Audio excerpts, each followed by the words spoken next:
Аре, бе, Саши, къде удиш? Дали има абитурински бал в Ванка и всички си излезе с колите? Бутаме на кой паднах? 20 минути ли падаме, Саши? Айде по-бързо тук, че Саши да бъде днес. Виж, мама минава 10 за всеки от нас по 8. Как така по 8 Ванка, нали ти дал само 10? Не знам, Саши, не знам. Аз моите 8 си ги изяда. Ети ги твоите. Мерси. Абе, Саши, ти колко гифли може да ядеш на гладно? 6-7 Ванка. Ужасно си теб, Саши. На гладно може да ядеш само една. Другите вече няма да са на гладно. Иванка, много си умен, голям майтап. Знам. Сега това ще го кажем на даската. Гледай сега, иде.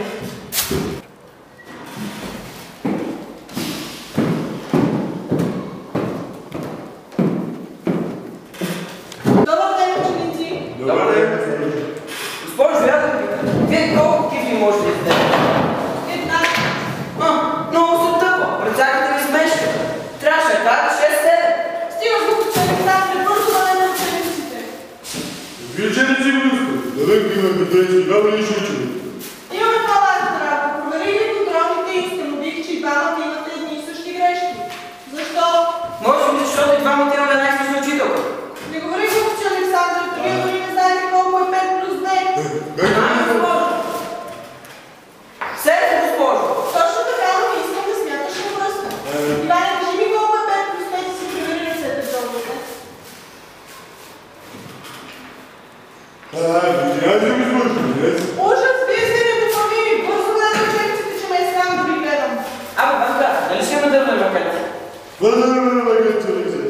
Навън е лято. И нали така му се викаше, когато имаме извънредна вакансия?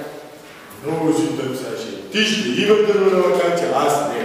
Що бе, Ванка? Защото аз не съм на рока като тебе. Кой чука? Какво нещо искаш да ме попиташ ли, Александре? Аз искам да ви питам.